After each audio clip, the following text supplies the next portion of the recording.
কেহ এই সমস্ত বড় গাড়ি যেগুলোকে আমরা ট্রেইলার বলি, এই সমস্ত ট্রেইলারের পেছনে, একদম পেছনে কেউ মোটর সাইকেল বা ছোট গাড়ি রাখবেন না।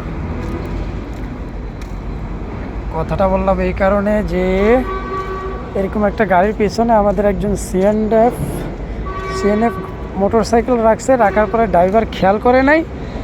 তারপরে দেখেন ওনার মোটর সাইকেলের অবস্থা কী হয়েছে, দেখেন আমি আপনাকে দেখাই। কোনো কাজ হবে না, এটা মোটর সাইকেল স্যার।